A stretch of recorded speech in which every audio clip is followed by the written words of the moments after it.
Just had a kid come back and visit at the end of the school year. She's off in high school now, and she came back, and it was so when she walked in, the first thing I thought about is she had written this amazing letter about literature. And it was so neat to be able to say, she wrote this amazing letter about literature last year, and the kid got 2 inches taller, but it was true, and it came out of she wrote about a childhood favorite book, and it really was a turning point for her. Making them write for an authentic audience is incredibly powerful. We've had students place in LAL who don't see themselves as writers at all, and you should just see their faces. They're like, "I placed? Are you kidding me? I did that?"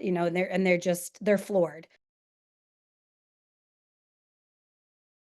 I think my tip is to keep the lesson short and maybe like 15 or 20 minutes.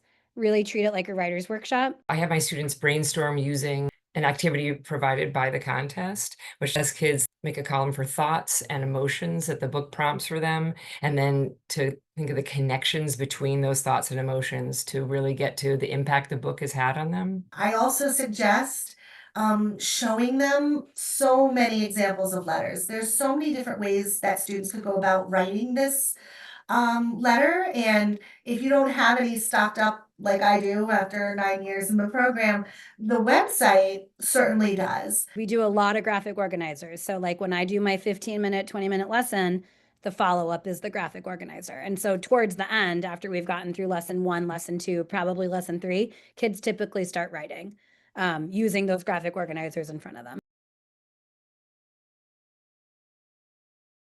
I mean, I would encourage every high school English teacher to get their students involved in Massachusetts Letters About Literature. Just go for it. If you have questions as you're doing it, the contest organizers are super helpful, and they've always been really responsive. If I send an email, they get back to me and help me.